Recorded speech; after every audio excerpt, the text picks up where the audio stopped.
Some decisions leave their marks. Some marks you chose, some chose you, and some you've been trying to cover up for years. I'm Sasha Grabenstetter, and this is Financially Inked, the podcast where we follow your story from stencil to final design. Today, April 24th, 2026, marks what would have been my parents' 40th wedding anniversary. Now, I've only seen a video and a handful of photos from that day. But what I can tell you is that my mom was meticulous about her appearance, and she looks beautiful. She's not wearing your traditional white. She has on a blush pink wedding dress. My dad, standing next to her in many of the photos, is wearing his tux, I'm sure with a cummerbund. The two of them together look happy, healthy, and ready for that newlywed life. After the wedding, they took guests at their house for their reception. Guests were greeted with cake, punch, nuts, and mints. And every photo from that day looks happy.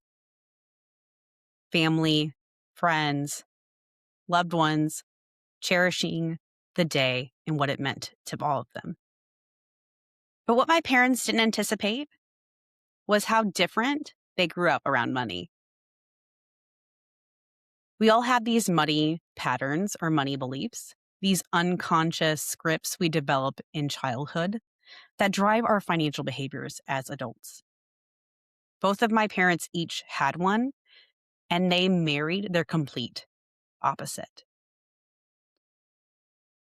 My dad, he grew up really poor. He struggled. And as his stepfather owned a grocery store, he worked in it every day after school to earn a little bit of extra cash. To him, he chose to see money as a possibility, as proof that he could build something better that was within reach, that money meant that he had made it. And this actually follows him for most of his life. He goes on to medical school, becomes a doctor, and realizes how money changes his perspective. As for my mom, she also grew up really poor. But in her house, there were a lot of turmoil and wounds that were being created by money. To her, money was dangerous. It was corrupting. It was the root of all evil to her. So it wasn't something that she wanted to pursue. It was something that she wanted to be wary of. And even as she transitioned from working full-time at a bank to becoming a stay-at-home mom, she really struggled with that identity. And even though my parents truly loved each other, they lived inside completely opposite money belief systems their entire marriage. And then along came me. My dad, who chose to see money as this possibility, as a gateway to help him move forward in forward mobility, where my mom saw it as the root of all evil, really messed with my mind as a young child and young adult. My very first job, I worked tirelessly. Money was very different for me than it was the two of them. Money from my worldview was, if I was spending my time and my money to be with you, you were important to me. And that's how I showed that I cared. From my parents, I had built my own script and truly not understand where money came from. What was it about? Why was it so important to so many people? I struggled with these questions for a really long time. As I grew up, my parents' money world collided. I would see my dad be generous, thoughtful, buy gifts for her that she didn't really want. On the opposite side, my mother would buy gifts for me to show that she loved me, that it was somehow proof that I was cared for. I learned that money was exceptionally important. As a young adult, I really struggled with the idea of what money could do for me. I remember getting my first paycheck and making a copy of it in my dad's office and being so proud of the work that I had done to receive this money. Now, that money was blown pretty quickly, but it did give me a good viewpoint into my own money scripts. Money was a tool that I used to build relationships around me. I essentially used money as a love language, spending my money as proof that I cared about you. That's what I learned from watching them. By the time I was a sophomore in college, I had racked up tons of credit card debt. I struggled. I worked 2 jobs sometimes, really fighting to understand, why did I spend this way? As a young teen, I truly had no concept of money. My dad would take us to these name brand clothing places and would just hand us $100 bills. My parents actually used to joke that my dad shit $100 bills.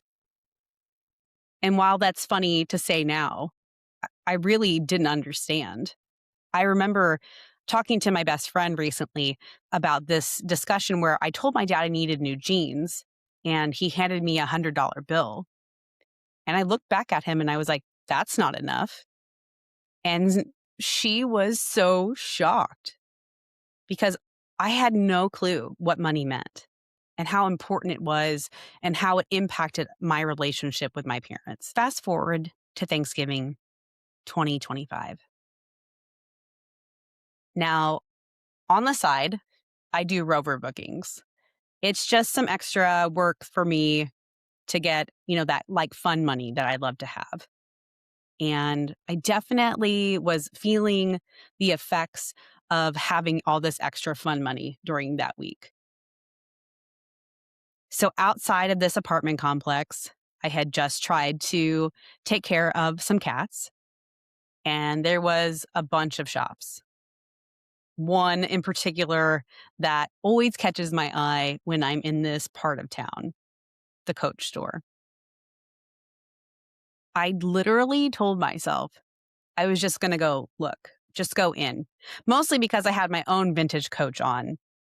And I was really proud of it. And I was like, I want to show these sales associates what my vintage Coach purse looked like.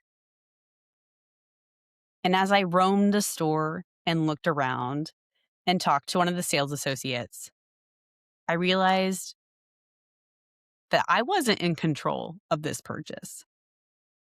I walked out of that store with a $550 purse, one that I definitely didn't need. And I justified it with the Rover money that I was getting that week from Thanksgiving. I told myself I deserved it. I had been working really hard, hustling just to make an extra dollar. And underneath all of that, something needed soothing that the purse couldn't actually fix. I tend to buy when I'm feeling unloved or abandoned. And I know that. And I've known that for a while now. And knowing it doesn't actually stop me from doing it. I'm not proud of that moment. I love that purse. It's beautiful, but I'm not proud of it. Even at 38, having 2 degrees in personal financial planning, accredited financial counselor designation, I still struggle with the emotions around money. Here's the thing. Even with all my education, my resources, my knowledge, it doesn't stop me from making emotional purchases. Not only can I see where my money history comes from, I can map it down to the T. I can see where my dad's generosity and my mom's frugalness impacted me as an adult today. And yet I still walked out of that Coach store with a $550 purse on a hard week. Because knowing and doing are completely different parts of us. Here's the thing. I've been in the financial industry for a long time, but the industry has spent decades telling us and other people what to do with their money. But nobody's really talking about what our money is actually doing for us, emotionally, relationally, and psychologically. That's what this show is. It's not therapy. It's not a budget worksheet. It's a different kind of conversation. One that starts where the real problem actually lives. Money is emotional. And if you're willing to go on this journey with me, we can have these discussions and learn from one another. Our money leaves marks. Let's make them meaningful. Every episode, we look at the marks money has left and ask, what do you want to do with them? If this resonated, share it with someone who's carrying a financial story they haven't said out loud yet. Money leaves marks. Let's make them meaningful. Find me at financiallyinked.com.